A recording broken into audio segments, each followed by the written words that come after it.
Gentleman from South Carolina, Mr. Wilson, for 5 minutes. Thank you, Chairman Mike Rogers and Ranking Member Adam Smith, for this very important bipartisan hearing on the issues of Ukraine and immediately the effect that it has on the Chinese Communist Party. I want to thank the witnesses for being here today. I believe the world is in a global competition between democracies with rule of law opposed by authoritarians with rule of gun. Today's conflict is war criminal Putin's mass murder in Ukraine. This, I believe, if Ukraine must be victorious to deter the Chinese Communist Party from attacking the 24 million people of Taiwan, Ukraine must be victorious to stop Iran from its efforts to vaporize Israel as it develops intercontinental ballistic missiles to devastate American families.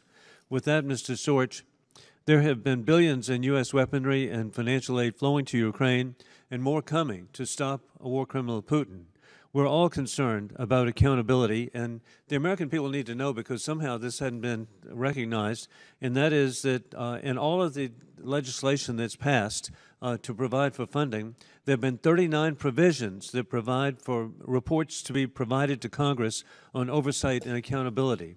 And with that, what is the DOD Inspector General's plan, and what are the broader coordination with the State Department IG, USAID IG, and other relevant IGs? What's the structure to protect the American taxpayer? Thank you very much for the question. We are actively engaged on an ongoing basis with the state OIG, the USAID OIG, and all of our partners in the working group in ensuring comprehensive oversight over all aspects of assistance to Ukraine. Obviously, my office, the DoD OIG, has primary responsibility with regard to the security assistance, and we have, as we speak, approximately 20 ongoing and planned audits and evaluations that cover every aspect of that security assistance, including the broad range that I mentioned in my statement. We're also working with our partners to make sure that there aren't any gaps with regard to the different types of assistance that are being provided. We're reporting out transparently. We did the Joint Strategic Oversight Plan that I mentioned, and we're going to continue to report out. We have a report coming at the beginning of April under the NDAA. That will be providing an update on our work, and we're going to continue to update the JSOP and our other work so this Congress and the American public are fully informed regarding our oversight efforts. It's on us to ensure that there's appropriate oversight across the board to ensure that taxpayer dollars are being spent appropriately and the equipment is being used as intended. And thank you so much for what you do, but please let's get this publicized so American people can trust what the expenditures are. Dr. Call, I'm really concerned about foreign military sales, delivery to Ukraine, delivery to Taiwan. And our allies are making the best of their ability to provide. And then, for example, we're providing 31 Abrams tanks. Somehow the media presented that we would not have any tanks in the future.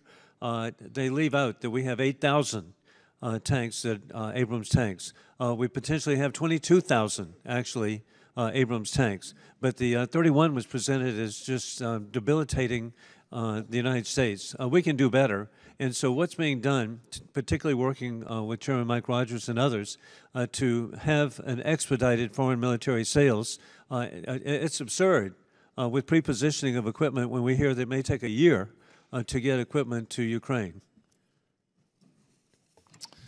Well, thank you, Congressman. As you know, we predominantly use two sets of authorities at DoD to get Ukraine weapons. PDA, Presidential Drawdown, which allows us to draw from stocks, and then USAI, which allows us to put things on contract. When we draw things out of stocks, things generally arrive in Ukraine within days or a handful of weeks. When we put things on contract, it depends. Sometimes it's weeks, sometimes it's a handful of months, sometimes it is longer than that. So it really depends on which authority we are using, but we have surged a tremendous amount of security assistance into Ukraine, more than $31.7 billion in a year. I don't know that there's any historical precedent for that. The vast majority of that has come out of our stocks and has come very rapidly. I'll just say I share your frustration with the broader foreign military sales process. We are getting after that problem through a Tiger team at the Department of Defense that has identified, I think, about 80 process improvements that can streamline these things. It's still too slow. Hey. And all I would say is that there's nothing, as we draw things down from our stocks, that is making the FMS problem worse. It's kind of an apples and oranges issue, because FMS is more aligned with the USAI authority in terms of putting things on contract. We need to follow the example of the Czech Republic and then last week Poland, providing equipment immediately. Thank you. Gentlemen's time's expired. Chair, now recognize